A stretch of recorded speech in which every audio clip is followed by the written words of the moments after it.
Perinthalmanna block പഞ്ചായത്തിലേക്ക് തെരഞ്ഞെടുക്കപ്പെട്ട അംഗങ്ങൾ സത്യപ്രതിജ്ഞ ചെയ്തു. മുതിർന്ന അംഗം ടി രാധാകൃഷ്ണനാണ് ആദ്യം സത്യപ്രതിജ്ഞ ചെയ്തത്.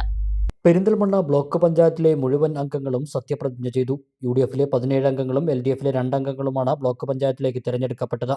മുതിർന്ന അംഗം ടി രാധാകൃഷ്ണന് റിട്ടേണിംഗ് ഓഫീസർ ജില്ലാ സഹകരണ ജോയിന്റ് രജിസ്ട്രാർ സുരേന്ദ്രൻ ചെമ്പ്ര സത്യവാചകം ചൊല്ലിക്കൊടുത്തു. തുടർന്ന് ടി രാധാകൃഷ്ണൻ എല്ലാ അംഗങ്ങൾക്കും സത്യവാചകം ചൊല്ലിക്കൊടുത്തു.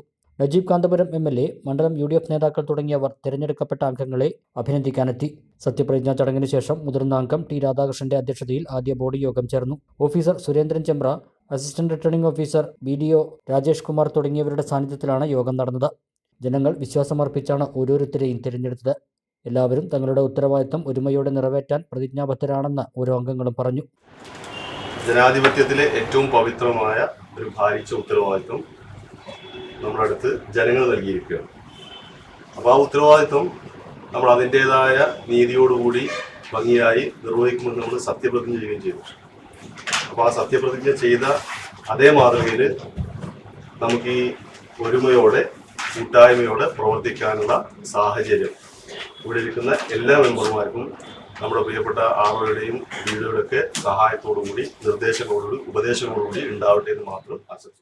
പ്രിയപ്പെട്ട മെമ്പർമാരോട് പറയാനുള്ളത്, ഇതുവരെ നമ്മളൊരു രാഷ്ട്രീയ പാർട്ടിയൊക്കെ പ്രതിനിധീകരിച്ച് മത്സരിച്ച് വിജയിച്ച ആളുകളാണ്. പക്ഷെ ഇതോടുകൂടി ഇനി മുതൽ നമ്മൾ ഭരണസമിതി എന്ന് പറയുന്ന ഒരൊറ്റ ടീമായിരിക്കും. പ്രത്യേകിച്ച് ഞാനും പ്രവീണിന്റെയും ഒക്കെ കഴിഞ്ഞ ഭരണസമിതിയിലെ അംഗങ്ങളാണ്. ഞങ്ങളെ സംബന്ധിച്ചിടത്തോളം അഡ്വക്കേറ്റ് AK മുസ്തഫ സാഹിബിന്റെ നേതൃത്വത്തിൽ നമ്മളെല്ലാവരും ഒരു ഭരണസമിതി എന്നതിനപ്പുറത്തേക്ക് ഒരു ഫാമിലി എന്ന പോലെയാണ് നമ്മൾ മുന്നോട്ട് പോയിട്ടുള്ളത്. ഇനിയും നമുക്ക് അങ്ങനെ തന്നെ ഉണ്ടായിരിക്കണം. പ്രത്യേകം നന്ദി അറിയിക്കുകയാണ്. ഇത്തരത്തിൽ ജനാധിപത്യ പ്രക്രിയയിൽ വളരെ സ്മൂത്തായിക്കൊണ്ട് നമ്മൾ ഈ പ്രക്രിയ പൂർത്തീകരിക്കുകയും ഇന്നത്തെ ചടങ്ങ് വളരെ ഗംഭീരമായി നമുക്ക് എല്ലാ സൗകര്യങ്ങളും ചെയ്തെന്ന് നടത്താൻ സാധിച്ചതിനുള്ള കൃതജ്ഞത പ്രത്യേകം അറിയിച്ചുകൊണ്ട് എല്ലാവിധ ആശംസകളും. പ്രസിഡന്റിനെയും വൈസ് പ്രസിഡന്റിനെയും തെരഞ്ഞെടുക്കുന്ന നടപടികൾ സംബന്ധിച്ചും യോഗത്തിൽ ചർച്ച ചെയ്തു. പുതിയ ഭരണസമിതി വന്നതിനു ശേഷമുള്ള ആദ്യ പരിപാടിയായ ക്രിസ്മസ് ആഘോഷം അങ്ങാടിപ്പുറം പഞ്ചായത്തും ബ്ലോക്ക് പഞ്ചായത്തും സംയുക്തമായി പുത്തനങ്ങാടി സെന്റ് മേരീസ് കോളേജിൽ സംഘടിപ്പിക്കും.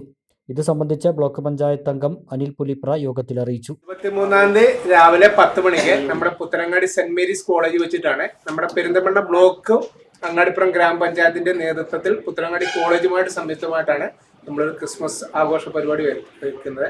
അപ്പോൾ നമ്മുടെ പെരിന്തൽമണ്ണ ബ്ലോക്കിന്റെ നേതൃത്വമാണ് കൂടുതലും ഉള്ളത്. അപ്പം എല്ലാവരും അതിനകത്ത് പങ്കെടുക്കും. നൂതന സാങ്കേതിക വിദ്യ ഒരുക്കിയുള്ള എല്ലാ നേത്രരോഗ ചികിത്സാ സൗകര്യങ്ങളും വിദഗ്ധരായ ഡോക്ടർമാരുടെ മേൽനോട്ടത്തിൽ. അൽ സലാമ ഹൈ ഹോസ്പിറ്റൽ റോഡ്, പെരിന്തൽമണ്ണ.